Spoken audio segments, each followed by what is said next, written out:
buenas tardes, que ya son buenas noches. Como se ha dilatado bastante y es un poquito tarde, vamos a ser contundentemente breves a fin de no atrasar ya mucho el horario de este. Yo soy Manuel Turégano, editor de Contrabando. Contrabando es una editorial valenciana que va a cumplir 10 años estas Navidades, y nos vamos a comer los turrones de celebración, porque realmente una pequeña editorial independiente alcance los 10 años de existencia, pues no deja de ser una maravilla que incluso a nosotros nos sorprende bastante. Dentro de la línea de desarrollo de Contrabando hay un momento determinado que nos damos cuenta de que somos una editorial valenciana, y una editorial valenciana no tiene sentido su existencia si no tiene una colección de poesía. Esta sinfonía, por su propia fuerza de los hechos, dado pues la peculiaridad singular, ¿no?, de que Valencia quizás sea uno de los pocos sitios donde la poesía tiene una cierta hegemonía con respecto a la prosa. Así nació la colección de poesía Marte, que durante varios años ha estado dirigiendo Francisco Benedito. Hemos ido poco a poco construyendo una colección. Dentro de esa colección, uno de los primeros títulos que publicamos fue Travesía, de Andrés.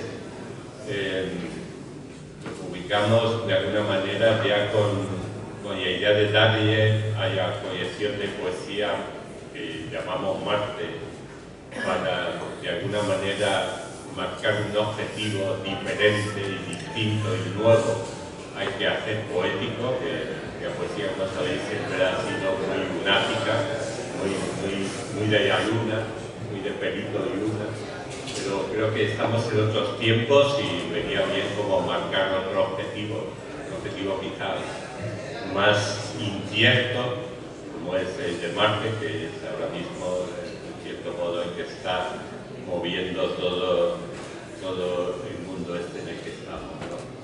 También nos gustaba la idea de que Marte es el dios de la guerra, y nos gustaba, no la guerra en sí, pero sí ser bastante combativo. También ese planeta rojo, bueno, eso no quiere decir nada, pero bueno, tampoco es normal, ¿no?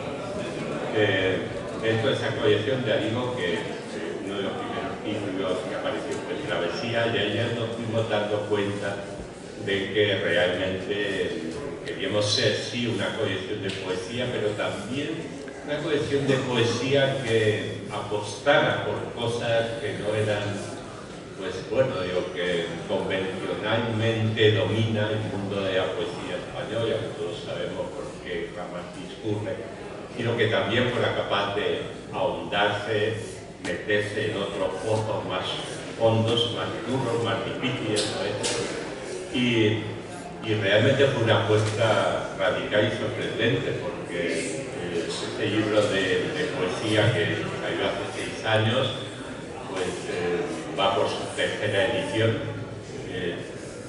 La tercera edición de un libro de poesía ya es un hecho en sí sorprendente. Hicimos este libro, que es un homenaje, porque contiene, aparte del poemario original y los dibujos y las pinturas de Pérez Salinas, y de alguna manera ya nos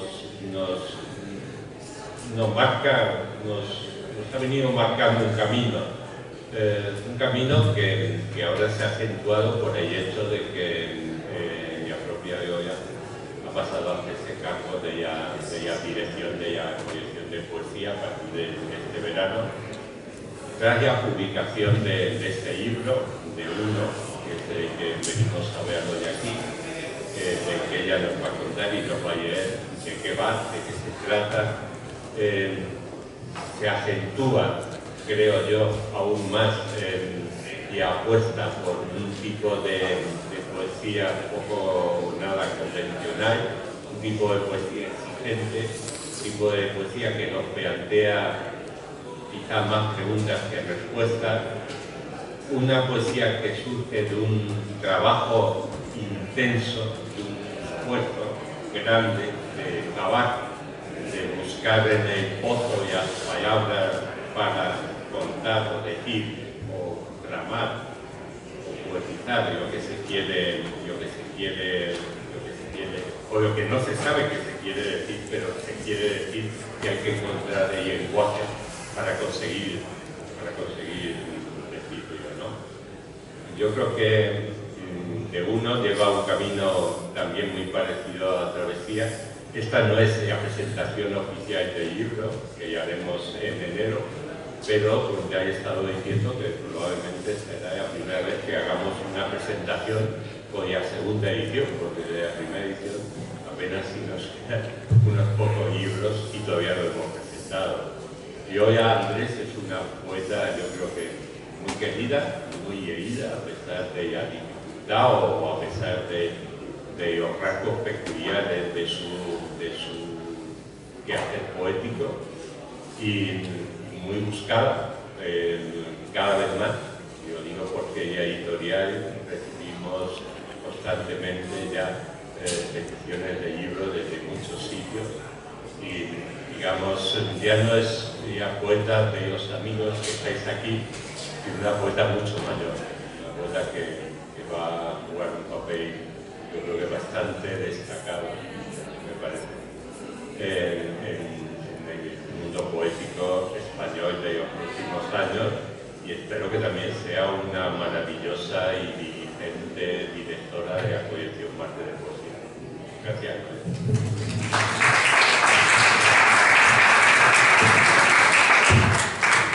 Bueno, pues tener un editor que es un amor, claro, que te diga esas cosas, no sé, luego te daré un abrazo. A ver, es difícil sintetizar este libro, realmente me cuesta mucho, necesitaría un poquito más de tiempo, o a lo mejor no lo sé, o venir con la cabeza un poquito más clara. Tiene razón Manuel cuando decía que es un libro complejo. Yo lo sé, yo soy consciente. Pero, no sé, creo que el esfuerzo está algo infravalorado. A mí me gusta mucho cuando hay algo que me cuesta, ya no entenderlo, porque la poesía tampoco es cuestión de eso, ¿no? Pero ¿qué te está diciendo? No sé, ahondar en eso que te está diciendo. Creo que es una cosa bastante buena. Cuando veníamos de Barcelona, me estaba leyendo un librito una conversación entre Tapies y Valentes, me ha venido ahora a la cabeza. Y entonces, Valente le decía que realmente la cuestión de la escritura, igual que la pintura, cuando tú entras directamente sobre una nada, y a partir de la nada, cuando estás en la nada, a partir de ahí empieza la poesía, realmente empieza la pintura, ¿no? Yo creo que es algo así. Realmente no soy, no sé, en la poesía no soy una persona que me guste escribir de una manera, digamos, bondadosa o fácil, eso es verdad, pero bueno, como cada cual tenemos nuestras cosas, yo os voy a contar un poco lo que es este libro. El título de uno es un tanto peculiar. Yo no sabía qué título ponerle a este libro, entonces José Luis Falcó, que es un gran amigo al que quiero mucho, le dije: José, yo no sé qué ponerle a este libro, no sé cómo llamarlo. Entonces le di una serie de opciones, y un día al salir de la ducha me llama y me dice: ya lo llamo. Dice: no lo llames uno, ponle de uno. Y le dije: muy bien, la verdad es que cuadra tal. Entonces realmente esta me la llevé. El libro empieza, si alguno lo habéis ojeado, con una nota mía. No lleva prólogo ni lleva nada. Hay una nota en la que aviso que el libro tiene dos partes, pero empiezo por la parte 2, que realmente es una versión. Y la segunda parte es la parte primera, que realmente es el poema. El poema se titula Hechos de los Uno, realmente es un tanto bíblico, como si fuera Hechos de los Apóstoles, no sé, un libro de la Biblia a la que yo soy tan... me gusta tanto, ¿no? Entrar de vez en cuando. Entonces, ¿qué tiene este libro? Bueno, a mí me han dicho de todo, realmente me han dicho de todo, que si se trataba de una especie de distopía, que si era algo relativo a la ciencia ficción, bueno, no. Pero sí es cierto que yo sustento la vida dentro de una esfera, dentro de los seres, la nuestra, con dos figuras míticas que son el vigilante y el invertido, ¿no? ¿Por qué los llamo así? El vigilante, porque creo que, bueno, que la mirada juega un papel determinante, igual que la escucha en este mundo, y el invertido, le he querido llamar así, por cambiarle completamente ese sentido que a veces al lenguaje se le impone de una manera tan insana. Entonces, verter alguna cosa, ¿no? Transformar, ese es el segundo ser mítico. El resto son seres en los que yo creo que mimetizo todo el gran pesar. Antes estaba oyendo leer a Chimo y pensaba, es que sí, es decir, cada uno tenemos nuestra forma, ¿no? Pero es ese pesar por un mundo que realmente duele de una manera, yo creo que desgarradora, ¿no? Entonces, dentro de la unidad está esa fragmentación, y por la fragmentación yo me fui por las ramas en el libro, ¿no? Los seres que aquí se contemplan son seres que nacen, tienen una herida en el párpado, con lo cual miran de manera diferente. Y la segunda parte, que es el poema, cuando yo acabé la primera, fue la primera que hice, pensé, aquí le falta la raíz, le falta algo. Y entonces se me ocurrió hacerlo, bueno, utilizando la forma versicular bíblica, ¿no? Entonces, lo que sí que hay es una sincronía absoluta entre la primera parte y la segunda. Es decir, el contenido se corresponde perfectamente. Entonces yo voy a leer un trocito de la primera parte, que simplemente se titula Versión, nada más, y otro trozo para que veáis la diferencia también de tono de la segunda parte, que se titula El poema, tal cual. Lo que pasa es que luego sí que le puse Hechos de los Uno. Voy a leer de la versión la parte última, esa parte le puse ofrecimiento.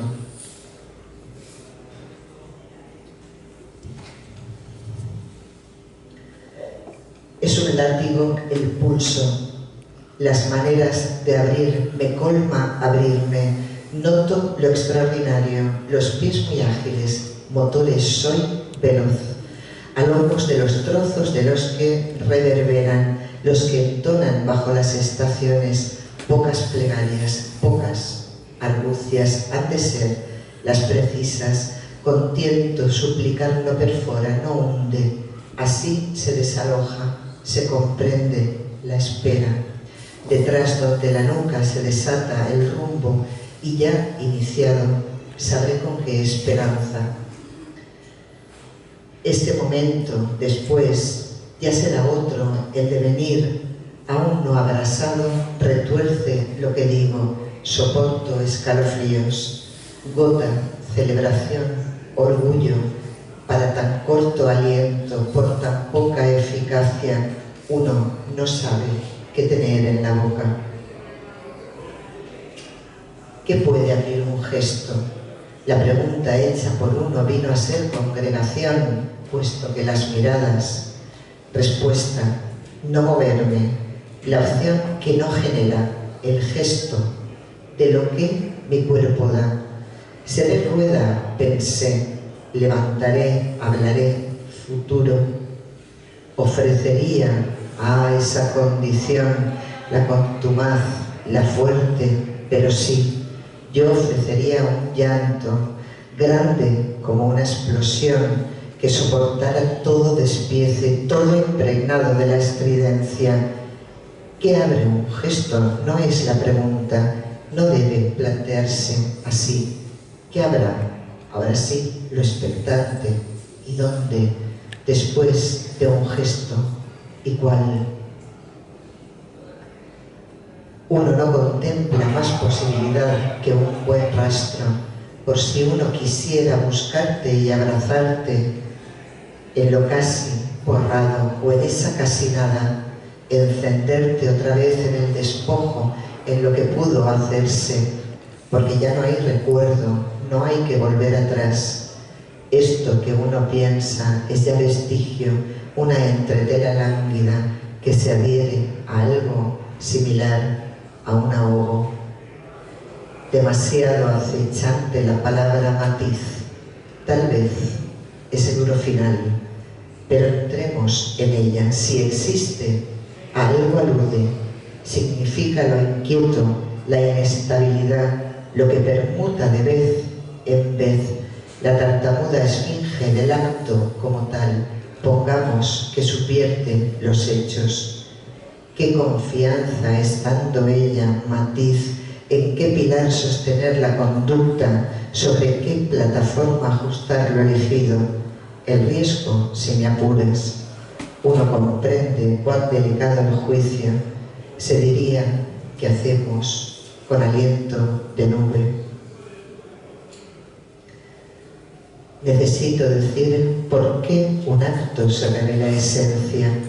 Lo único, lo transferible a otro y la bruma que agosta.